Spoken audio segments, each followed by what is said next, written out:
किसान साथियों राम राम। आशा करता हूँ आप सब ठीक ठाक हो। साथियों, आज हम एक ऐसे विषय पर चर्चा करने जा रहे हैं कि सरकार नहीं बनते ही सरकार का जो असली चेहरा है वो बिल्कुल सामने आ गया है, शीशे की तरह आईने दिखा रहा है। अब आप समझें या न समझें, आपकी समझ में आए या न आए, वो आपकी मर्जी। मैं आपको बार बार आगाह करता हूँ कि आप यदि आवाज़ अपनी नहीं उठाएंगे, संगठन नहीं बढ़ाएंगे, तो सरकारें इसी तरह से आपके साथ गफला करेंगी।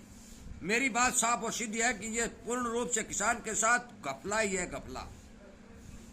और इसीलिए मैं आपसे उम्मीद करता हूं कि आप इस चैनल के साथ जुड़े, सब्सक्राइब करें, इसके सामने वाली घंटी का बटन दबाएं ताकि आप तक फौरन वीडियो पहुंच सके और आप अनेक लोगों तक, अनेक किसान भाइयों तक, अनेक अफसरों और सरकार तक इस वीडियो को शेयर कर सकें, ताकि सरकार को इस बात का पता चले कि किसान जागरूक हो चुका है। यदि आप कोई भी फैसला लेंगे तो आपको सोच समझ कर फैसला लेना पड़ेगा।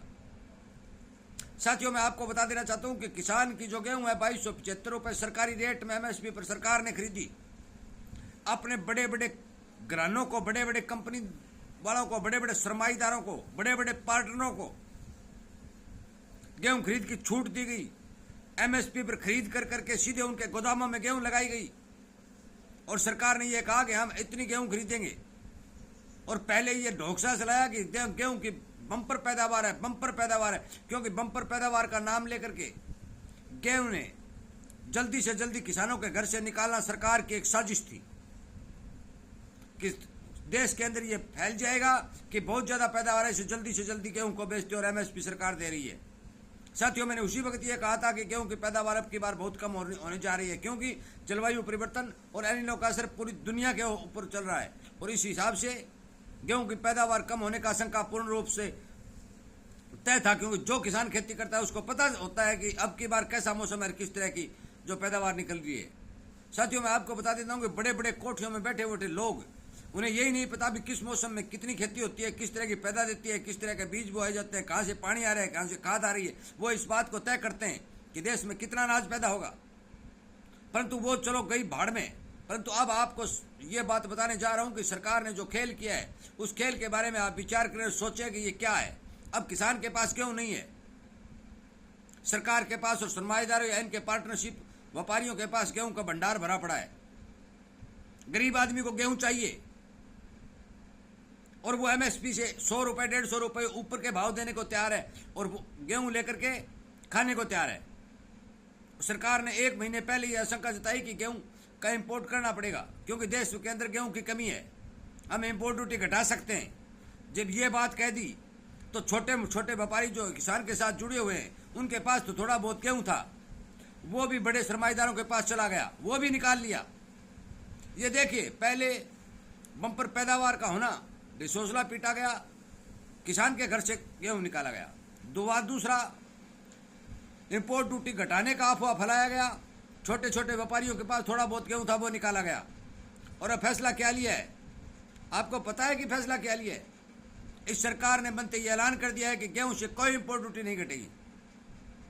इंपोर्ट ड्यूटी नहीं घटेगी तो पहले क्यों बोल रहे थे घटेगी? यदि इंपोर्ट ड्यूटी घटाते हैं तो इनके जो पार्टनर हैं, जिनको चंदा देने वाले, उनको पैसे कहां से मिलेंगे? वो 2275 रुपए में खरीदी गई गेहूं को 3 और 3.5 हजार रुपए में बाजार में बेचेंगे। साथियों, इस तरह के खेल यदि इस हिंदुस्तान के अंदर खेले जाएंगे, सरकार द्वारा खेले जाएंगे, तो किसान की सुनने वाला कौन है? आप लोग ये कहेंगे कि ताऊ हर बार सरकार का दोष देता है, सरकार पर। मैं गलत कह रहा हूं? सरकार ने जो फैसला लिया है ये क्या वो सही है? क्या किसान को 2500 और 2600 2800 रुपए देने को सरकार को कोई मना कर रहा था? यदि देश में गेहूं की कमी थी तो किसान को बोनस दे देती, या कि खुले व्यापारियों को गेहूं की खरीद करने की छूट दे देती। परंतु ऐसा नहीं किया, अपने सिस्टम को मजबूत बनाया, हर एक किसी के दिमाग के अंदर भ्रम पैदा किया। और अब इंपोर्ट ड्यूटी का जिक्र ही क्यों किया? इंपोर्ट ड्यूटी हटाने का जिक्र ही क्यों किया? इस बात पर आप विचार करें। यह जिक्र इसलिए किया गया कि जिस किसी के पास थोड़ा बहुत गेहूं पड़ा है, जिस किसान के पास पड़ा है या छोटे व्यापारी के पास पड़ा है, जो किसान के साथ जुड़ा हुआ है, वो जल्दी से जल्दी अपना गेहूं निकाल दे, मंडी के एड्रेस से निकाल दे। और उसने बेचारे निकाल भी दिया। और जो इनके बड़े बड़े गोदामों में भरा हुआ था अब गेहूं, अब उनके भाव मिलेंगे। जो ये इनके मित्र हैं, जो यार हैं इनके, किसान इनका क्या लगता है?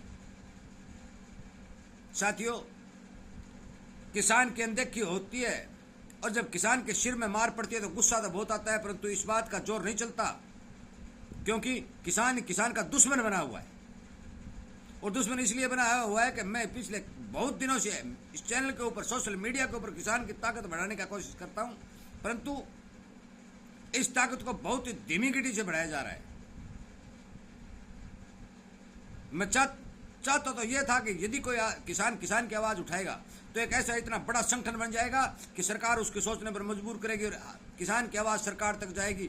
जो भी फैसला लेगी वो सोच समझ कर लेगी। परंतु संगठन में ताकत होती है, अकेला आदमी भौंक भौंक कर मर जाता है, उसको कोई नहीं पूछता। इसलिए अभी समय, अभी जागृत हो जाओ कि सरकारें जो फैसला ले रही हैं वो फैसले मौके के ऊपर सही नहीं है, गलत नीतियां हैं। अब गरीब आदमी को गेहूं महंगा मिलेगा, किसान का गेहूं सस्ते में चला गया। कमाई कौन कर गया? सरकार ने कम पैदावार होने का हवाला दिया। क्या सरकार ने तोल के रख रखी थी? परंतु ये अफवाह फैला दी गई। इंपोर्ट घटाने का फैसला किया गया। जब इंपोर्ट घटाना था ही नहीं तो फिर जिक्र क्यों किया? मैंने जो सिस्टम, जो खेल किसान के साथ आज खेला जा रहा है, हर देश की सरकारें खेल रही हैं और हर देश में आंदोलन हो रहा है। आज पानी के लिए त्राई करता किसान घूम रहा है, गरीब आदमी घूम रहा है, पानी हाथ में लुटिया ले प्यासा घूम रहा है, उसकी व्यवस्था कोई नहीं करता। खड़े खड़े फैसला कर देते हैं ये ऐसे होगा। साथियों, मेरा आपसे विनय निवेदन है कि आप यदि संगठन नहीं बढ़ाएंगे, इस जितने भी किसानी चैनल हैं, आप किसानी चैनल को महत्व दीजिए और किसानों के साथ जुड़ करके अपनी आवाज सोशल मीडिया बुलंद कीजिए, ताकि कोई भी आदमी चाहे सरकार हो, चाहे कोई अफसर हो, चाहे कोई और व्यापारी हो, चाहे बड़ा सरमाएदार हो, वो इस बात पर विचार करे कि किसानों का संगठन है, आपके खिलाफ आवाज उठेगी। साथियों, मेरी बात पर गौर करें, इग्नोर न करें। मैं पहले दिन से आपसे कहता आ रहा हूं, जब तक आप सचेत नहीं होंगे, जागृत नहीं होंगे, समझदार नहीं होंगे और अपनी आवाज नहीं उठाएंगे, कोई नहीं पूछने वाला। इसलिए कृपया करके इस बारे विचार करें। यदि मेरी बात आपको सही लगती है तो आप इस वीडियो को लाइक करें, ज्यादा से ज्यादा लोगों तक शेयर करें और इस चैनल के साथ जुड़ करके, इसे सब्सक्राइब कर करके इस संगठन को इतना बढ़ाएं कि जो भी वीडियो मैं बनाता हूं, जो सच्चाई है, मैं सच्चाई के पैसे लेकर बिकने वाले लोगों में मैं यूट्यूबर नहीं हूं कोई, मैं किसान हूं। मुझे यूट्यूबर बनने से कोई मतलब नहीं, नहीं मुझे पैसे कमाने से मतलब। एक किसान को यदि भाव हो जाता है, 1 लाख रुपए का फायदा हो जाता है तो वो मेरा ही फायदा है, मेरे भाई को फायदा हुआ तो मेरा ही फायदा हुआ। इसलिए कृपया करके मेरी बात पर ध्यान दें। साथियों, वीडियो सुनने के लिए, चैनल को प्यार देने के लिए, लाइक और शेयर करने के लिए, चैनल के साथ जुड़कर संगठन को बढ़ाने के लिए आपका बहुत बहुत धन्यवाद।